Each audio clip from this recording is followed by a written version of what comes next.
Stephen Burke, welcome to What's Possible in the Moment. Hi, Ilene.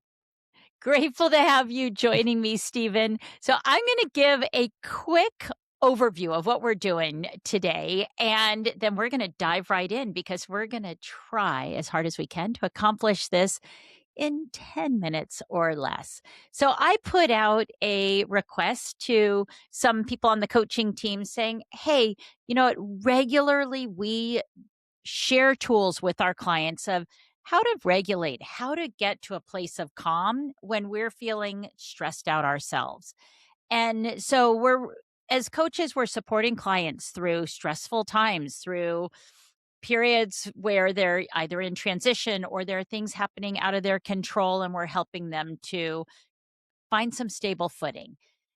And yet at the same time, obviously, coaches are all human too, and we're going through things that are stressful. We could feel, our bodies tense up or cortisol flooding or what have you.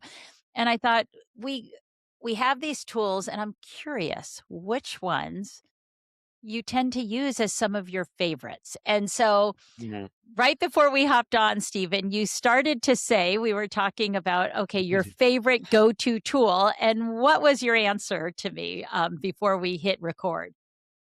Yeah, nice. Thank you, Ilene. So this is a great topic. And as soon as you asked the question, immediately I thought, oh, yes, this is awesome.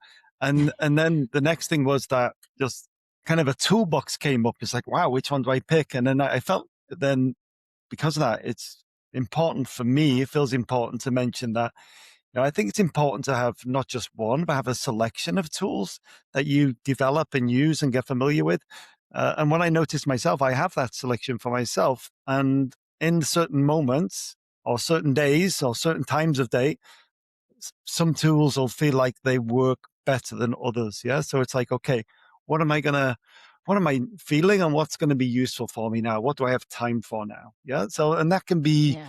box breathing. It could be some kind of breathing exercise. It could be movement. I know uh, just recently I talked with a client about I taking socks and shoes off and walking on the grass, and just to Ah, in between calls. And that someone I do myself, and it was useful for them to try. Yeah, it resonated for them. Um, but in the middle of winter, if the snow outside, I'm not going to. No, I might do that, but maybe not. So it's like, okay, what's the tool that's gonna feels most appropriate for this moment? I guess is what I wanted to say. yeah, I like that kind of time, place, and timing, kind of all those things and situation. Yes, exactly. Yeah, like what's the topic? What's going on for me? What do I need?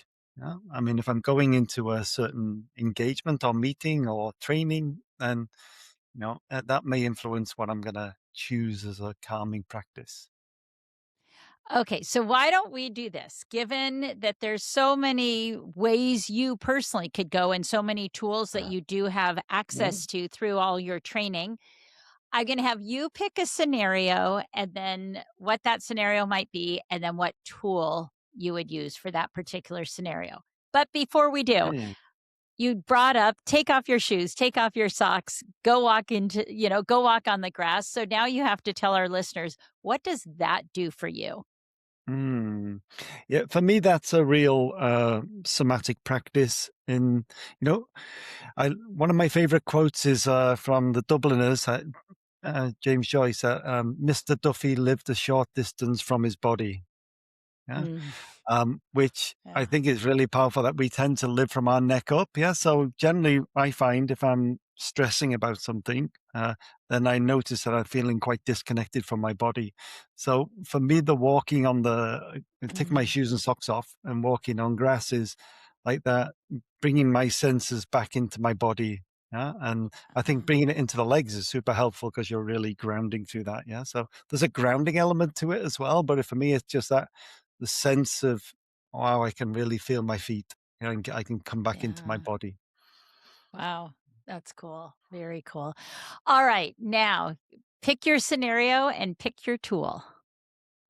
Yeah. I'm going to use kind of a real one from my life and my work. Is that if I'm going into maybe I'm going into a new team coaching engagement. Let's use that. Yeah. So it's maybe. it's a high stakes engagement, and I'm noticing that I'm getting lost in my head about what needs to happen and what would be most useful. I'm just thinking, wow, okay, I'm I'm getting stressed about this, yeah, or I'm getting lost in my mind. Uh, so what might I do in a situation like that?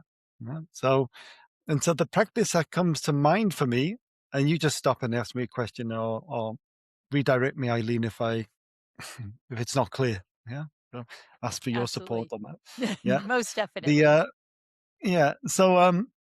The practice that's been useful for me a lot lately on situations like that has been kind of to talk myself through like a personal meditation practice. Yeah, by asking questions of myself.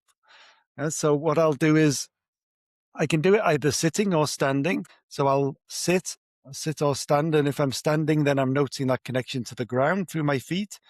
If I'm sitting, then I'm really wanting to notice my connection to my sitting bones, to the chair, wherever my arms are, wherever my feet are. I generally crunch my toes a little and stretch them out to start bring it again, just like with the walking on the grass, bring my awareness into my body. Yeah? So I start with that first of all, connect with my breathing. And I'm doing that because the first question I'm going to ask myself is, okay, what am I actually feeling? Yeah, so Mm, not what story am I making up, first of all, but what mm, am I feeling? yeah. Uh, And and being honest with that. Yeah, just without judgment or without making anything right or wrong, what am I feeling? Yeah. And then I'll notice that, yeah, and it's generally some kind of disconnection to my body, in my case, or maybe there's kind of a warmth in my chest or something, or whatever. But whatever it is, I just notice. Yeah. So I say, okay, what if I can just give that some space? Just allow myself to feel it, because a lot of the times I think the stress comes Mm, from resisting or rejecting our present mm, moment experience. Yeah. So what yeah. if I could just accept what's here and feel it, and then once I'm connected with what I'm feeling and not making it wrong, just welcoming it. One of my teachers used to say about having a guest house for uninvited guests in your heart, which I used to like. Yeah. So invite them, say, I'm not going to push you away. Just let's see what's here. So notice what I'm feeling. And then from there, it's like, okay, what's the thinking that's related to that? Either what am I judging that feeling to be? Or is it what's the thinking that's resulting in that feeling? Yeah. And there's a whole loop there about does the thought comes first or the feeling comes first. But I tend to ignore that and just say I see them as more just feeding each other. Yeah. The Yeah. thought and the feeling. Yeah. So it's okay. What's the thinking that's associated to that? Or what am I judging about that feeling? Huh? Then as I get clear on that, usually I notice there's some kind of limiting judgment that I'm making about myself there. Yeah. That I'm going to get this wrong. I'm going to mess this up. They're not going to get it. Yeah. And I'm not Yeah. going to be clear enough. I'm not going to catch everything that's going on in the room, whatever it is. Yeah. So, Yeah. and notice that that's not a truth. That's a judgment I'm making about myself. Mm, yeah. Yeah. And with that, um, so this is a series of Yeah. questions. What am I feeling? What am I thinking? What am I making up about? What judgments are in that? And then applying this self-compassion, self-forgiveness. Wow, I'm really limiting myself there. Yeah, so I'm talking Yeah. myself through this meditation is kind of, I guess, what I'm trying to get across. And then it's okay. Okay, so I notice that judgment. What do I actually need right now? Or what do I want right now?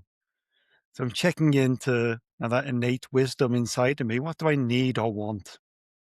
And giving myself, and usually that's related to letting go of that judgment. Yeah. And for me, it's tapping into my potential. Yeah. What I know I'm capable of. So for me, it's a being. Yeah. Um, I need to step into I want to open the door to being in contact with my capability or, Mm, or my curiosity. Yeah. Rather than go into this event concerned, what if I enter this door now with curiosity and warmth mm, and love? Yeah. yeah. So I'm asking myself, what do I need? And then I'm choosing that. Okay, that I'm gonna consciously choose that. You know? And then, okay, what's it feel like? What's different if I choose that? What do I start noticing in my feeling, in my body? What happens to my thoughts when I do that? Huh? And then I have this idea that, okay, if I choose that, what if I take a moment just to allow that to sink into, not just into my skin, but all the way through my skin and into my bones? And so that it's actually going to become a part of me. So I'm noticing I'm feeling tight, disconnected from my body. I'm going to connect to my body. And I'm going to walk into this room with curiosity. Yeah. And it's like noticing what Ah, changes for me when I change my being state. And then that's the end of my practice. And then for me, it's a choice of I've got it in my bones. How do I uh, stand up now or move through this into this event that I'm stepping into and take it with me? That's kind of my reset. It's kind of a self meditation reset, I guess. Uh, yeah. That's beautiful, and we are just at time, so that is a perfect thing for a leader to do before going into a stressful meeting, a stressful conversation, is to walk yourself through these steps. Just tell us real briefly about how long do you yeah. need to give yourself for this exercise? Yeah, it gets faster with practice. I definitely think 10 minutes is definitely enough every time. For me, because I've used this practice a lot, I feel like I can go through it really fast, like in a Mm, minute or two, because it's excellent. that noticing, breathe. What am I feeling? What am I thinking? What judgments am I making? What do I want or need right now? What happens if I allow that to enter my that new being state? And what happens when I give just a moment for that to sink in all the way to my bones? Beautiful. Yeah. All right. So, listeners, we're leaving you with notice, breathe, and reset. Thank you, Stephen Burke, for joining us on What's Possible. Thank you, Eileen.